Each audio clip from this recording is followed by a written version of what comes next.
Good evening everyone. कैसे हैं आप सभी लोग? तो आज जैसा कि हमारे कमेंट्स काफ़ी सारे आ रहे थे, मेरे पास मैसेज आ रहे थे उसके अकॉर्डिंग कि कुछ लोग बच्चे हैं जो कि करियर को लेके ओरिएंटेड हैं और अपने करियर के बारे में सोच रहे हैं। तो वो पूछना चाह रहे थे कि हम नॉर्थ साइड तक पहुँचे तो उसके लिए अभी से ही प्रिपरेशन को किस तरह से स्टार्ट करें? तो मैं सोचा कि आप लोगों के लिए एक वीडियो लेकर आया जाए जिससे कि आपके इस क्वेश्चन का जवाब आपको मिल सके। तो मेरी तरफ से ये कोशिश है कि आप लोगों का ये कन्फ्यूजन दूर होगा और आपको एक पाथ मिले। उसके लिए एक वीडियो मैं आपके लिए लेकर आया हूँ जो है कि कॉलेज वाले बच्चे कैसे करें नॉर्थ सेट की प्रिपरेशन। इसका मतलब है कि कॉलेज में आप पढ़ रहे हो, first year, second year, third year में आप हो, फोर्थ ईयर में आप हो और आप अपने माइंड में रख रहे हो कि आपको बनना है नर्सिंग ऑफिसर। सेंट्रल गवर्नमेंट के हॉस्पिटल्स के अंदर आपको नर्सिंग ऑफिसर की पोस्ट लेनी है।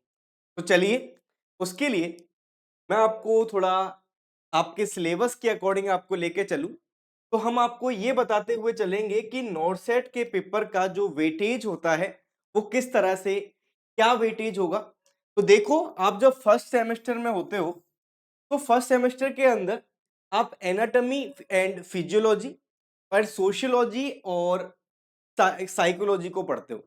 जो फंडामेंटल ऑफ नर्सिंग है उसका इंटरनल लेवल पर या फिर कॉलेज लेवल पर ही एग्जाम होता है, तो उसको आप इतना ज्यादा तवज्जो नहीं देते हो। आप जो मेन फोकस करते हो वो इन सब्जेक्ट्स के ऊपर करते हो।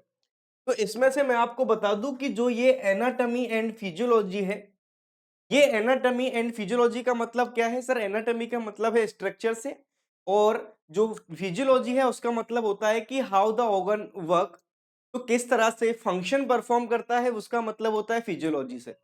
अब इसके बाद में हम जब आगे चलते हैं, आगे आगे ईयर्स में जाते हैं, सेमेस्टर में जाते हैं, तो हम देखते हैं कि एक सब्जेक्ट हम पढ़ा करते हैं मेडिकल सर्जिकल नर्सिंग, जिसके अंदर हम पढ़ते हैं कि इस एनाटॉमी में कोई डिफरेंस आ जाए, एबनॉर्मलिटी आ जाए, सॉरी, या फिर किसी फिजियोलॉजी में एबनॉर्मलिटी आ जाए, क्योंकि हम बीमार भी तो होते हैं ना, नॉर्मल ही थोड़ी रहते हैं। तो उस बीमारी के बारे में पढ़ते हैं, डिजीज के बारे में पढ़ते हैं, डायग्नोसिस के बारे में पढ़ते हैं, उसके साइन एंड सिम्टम्स के बारे में पढ़ते हैं, ट्रीटमेंट के बारे में पढ़ते हैं। तो वो जो एमएसएन है, वो मेडिकल सर्जिकल नर्सिंग को जब ही समझा जा सकता है तब आप किसको जानते हो? एनाटॉमी एंड फिजियोलॉजी को। और मेडिकल सर्जिकल नर्सिंग जो है वो 50% वेटेज रखता है नॉर्सेट के लिए। तो आपको हमेशा याद रखना है कि आप जब पढ़ाई करोगे तो आपको आपकी नींव मजबूत करने के लिए इस एनाटॉमी एंड फिजियोलॉजी पर बहुत अच्छे से ध्यान देना है। इसकी जो बुक्स हैं वो आपको पढ़नी है साथ में। ठीक है, सोशियोलॉजी और साइकोलॉजी बहुत ज्यादा वेटेज नहीं रखती है, तो आप इनको अपने कॉलेज लेवल तक पढ़ सकते हो। ठीक है, इनको आपको बुक्स से और जितना अच्छे से आप एनाटॉमी एंड फिजियोलॉजी को पढ़ सकोगे उतना आपके लिए आगे बेनिफिशियल होगा। चलो, सेकेंड सेमेस्टर की बात कर लेते हैं। सेकेंड सेमेस्टर में जो न्यूट्रिशन एंड बायोकेमिस्ट्री है, वो इतना ज्यादा वेटेज नहीं रखती है नॉर्सेट के एग्जाम के लिए। और इसमें जो न्यूट्रिशन से रिलेटेड कुछ क्वेश्चंस हैं, नॉर्सेट एक न्यूट्रिशन जो है वो एक बहुत ही छोटा सा सब्जेक्ट होगा। आप जब आप आगे पढ़ने वाले होगे, जब आप नॉर्सेट के लिए कोचिंग कर रहे होगे, तो आप इसको यहाँ पर अपने कॉलेज के अकॉर्डिंग पढ़ सकते हो। लेकिन ये जो सब्जेक्ट है ना, फंडामेंटल ऑफ नर्सिंग, FON, इसको इतने अच्छे से पढ़िएगा कि आप आगे जाके एक शब्द सुनने वाले हो, वो शब्द होने वाला है केस सिनेरियो क्वेश्चंस। क्या होने वाला है? Case scenario questions. और ये जो केस सिनेरियो क्वेश्चंस है ना, वो इस FON से बहुत सारे बनने वाले हैं। इसके जो प्रोसीजर्स पढ़ोगे आप, ट्रेकियोस्टोमी होगा, पैरासेंटेसिस, थोरैकोसेंटेसिस, इन सभी के क्वेश्चंस बहुत ज्यादा बना करते हैं। वाटर सील ड्रेनेज जो हो गया, इस तरह से बहुत सारे टॉपिक्स हैं जिनसे बहुत सारे केस सिनेरियो क्वेश्चंस बनेंगे। और जो बच्चा इस बेसिक को, अपनी नींव को मजबूत कर लेता है, अपने बेस को मजबूत कर लेता है, वो आगे इन क्वेश्चंस को अच्छे से सॉल्व कर पाता है। तो सेकेंड सेमेस्टर के लिए FON बहुत अच्छे से पढ़ने की जरूरत है। आगे चलते हैं थर्ड सेमेस्टर की तरफ। तो देखो, माइक्रोबायोलॉजी से जो क्वेश्चंस बनेंगे, उसमें ये जो क्वेश्चन है ना, एक्चुअल में ये इन्फेक्शन कंट्रोल वाले से ही बनेंगे बहुत ज्यादा। यहाँ पर जो स्टरलाइजेशन को आप पढ़ने वाले होगे, आप इन्फेक्शन कंट्रोल को पढ़ोगे, सेफ्टी को पढ़ोगे, इम्यूनाइजेशन को पढ़ोगे, कोल्ड चेन और वो सब इसी के पार्ट हैं। तो आप यहाँ पर जो आपको पढ़ना होगा वो होगा इन्फेक्शन कंट्रोल एंड सेफ्टी। और जो बच्चे अभी 4th ईयर में हैं और हमारी वीडियो को देख रहे हैं, उनको मैं बता दूं कि अब इस बार जो नॉर्सेट आने वाला है, और नॉर्सेट में इस इन्फेक्शन कंट्रोल और सेफ्टी से आपको क्वेश्चंस देखने को मिलेंगे। तो आप लोग इस पर बहुत अच्छे से ध्यान दें।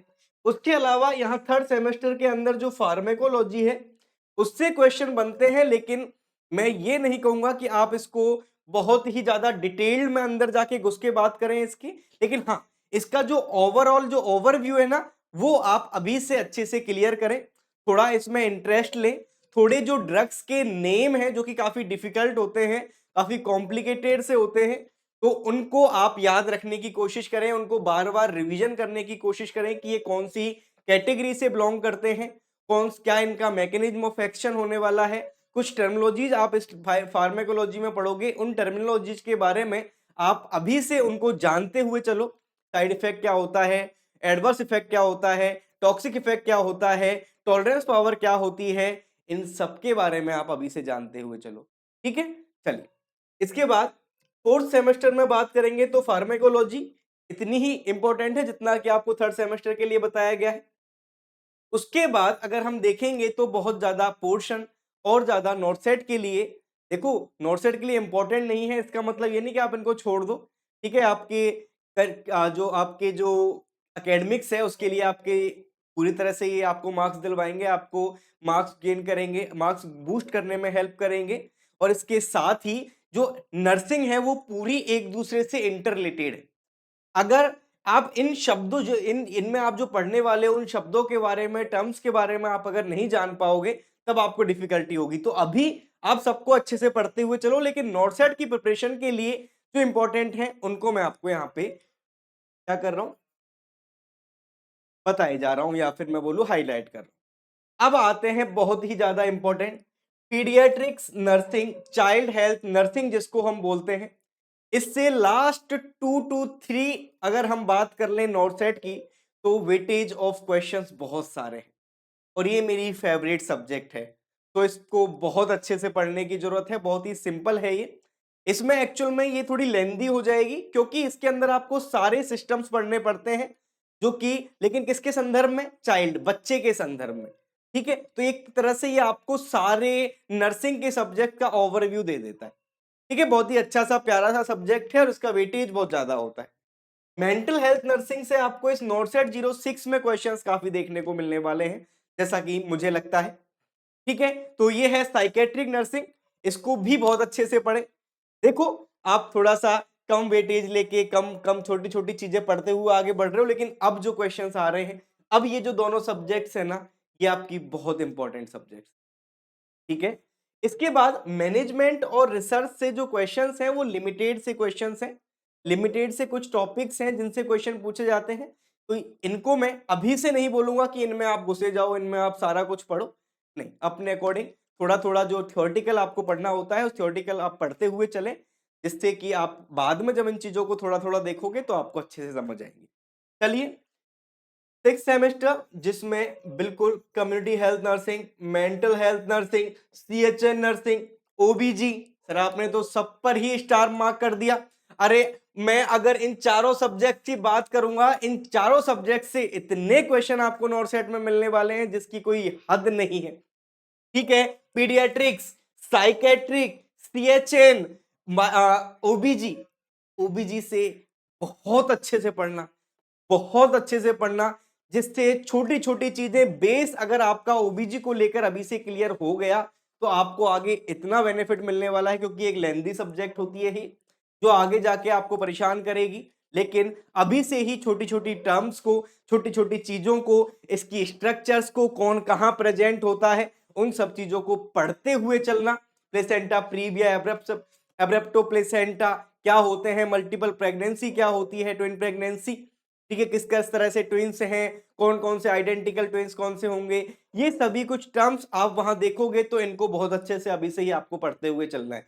तो 6th सेमेस्टर के अंदर बच्चों सीरियस हो जाना, बहुत ही इंपॉर्टेंट सब्जेक्ट्स आपको इसके अंदर दिए गए। ठीक है, अब बात करेंगे, चलिए, कोई नहीं, हमारा लोगो यहां पर आ गया है, कोई दिक्कत नहीं है, प्यारा सा लोगो है ये। तो हम बताएं 7 सेमेस्टर के अंदर CHN का सेकेंड पार्ट आपको आएगा और OBG का सेकेंड पार्ट, क्योंकि हमारा सेमेस्टर वाइज एग्जाम हो गए हैं। तो एक तो देखो आप बहुत सीरियस हो जाओ, जब आपकी एक सेमेस्टर की एग्जाम हो तो आप तुरंत ही दूसरे सेमेस्टर के एग्जाम की तरफ चल जाओ, प्रिपरेशन में लग जाओ, ठीक है। समय व्यर्थ करने का आपके पास बिल्कुल भी नहीं है। तो ये दोनों सब्जेक्ट्स भी आपके बहुत ज्यादा इंपॉर्टेंट होने वाले हैं, ठीक है। उसके बाद जो 8th सेमेस्टर है, 8th सेमेस्टर के अंदर इंटर्नशिप को इंक्लूड किया गया है। इंटर्नशिप जो है वो आपकी 8th सेमेस्टर के अंदर देखने को मिलेगी, ठीक है। देखो इसके बाद में अब हम यहां तक आ गए तो हम नॉर्थ सेट के बारे में थोड़ा सा आपको बताएं।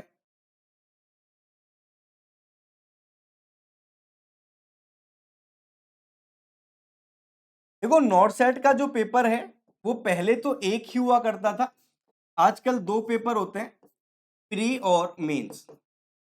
प्री और मेंस, प्री भी होता है 100 मार्क्स का और मेंस भी कितने मार्क्स का होता है, 100 मार्क्स का। और कितने समय कितना मिलता है, 90 मिनट्स। इसमें भी समय कितना मिलेगा, 90 मिनट्स। लेकिन इसमें मैं आपको बताऊं, इसमें जो 80 क्वेश्चंस होंगे इसमें से वो होते हैं नर्सिंग के, और इसमें जो कुछ 20 क्वेश्चंस हैं, इन 20 क्वेश्चंस का वेटेज होता है जो maths, reasoning, English, GK, current affairs, amplitudes, इन सब से ये 20 क्वेश्चंस होते हैं। लेकिन अगर मेन एग्जाम में बात की जाए तो ये सारे क्वेश्चंस जो हैं वो हमारे नर्सिंग के होते हैं,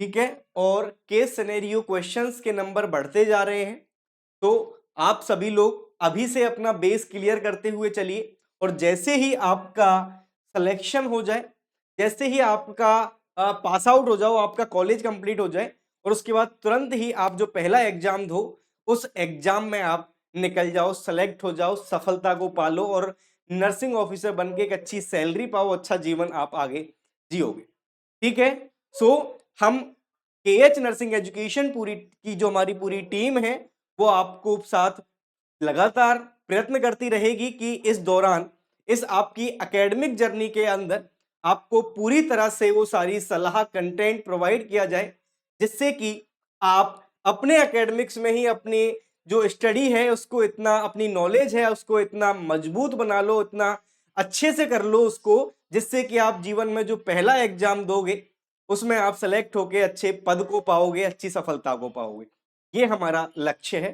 सो इस तरह से आप अपनी मेहनत को कंटिन्यू रखें, और इसमें जो कुछ चीजें आप जानना चाहोगे वो ये होगा कि देखो हमने आपको सब्जेक्ट्स बताए जो कि आपके लिए बेनिफिशियल हैं, इसके साथ ही आप थर्ड ईयर के अंदर एक कोई थ्योरेटिकल जो टेक्स्ट बुक्स आती हैं हमारी, उन टेक्स्ट बुक्स को पढ़ सकते हो। थर्ड ईयर के अंदर आप टेक्स्ट बुक को एक पढ़ सकते हो थ्योरेटिकल, जिससे आपका बेस क्लियर हो, जिससे आप नॉर्सेट के बारे में थोड़ा जाने। फोर्थ ईयर के अंदर आप ऑनलाइन कोचिंग सेंटर कोई ज्वाइन कर सकते हो, ऑनलाइन कोचिंग सेंटर्स बहुत सारे हैं।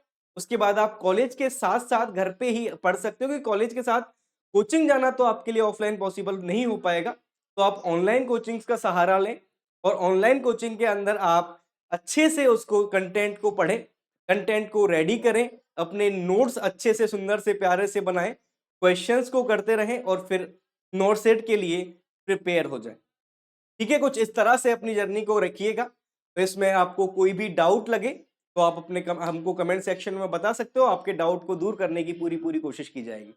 Thank you. ये है आपके एक क्वेश्चन का जवाब कि कैसे तैयारी करें कॉलेज के साथ नॉर्थ सेट के लिए। Thank you.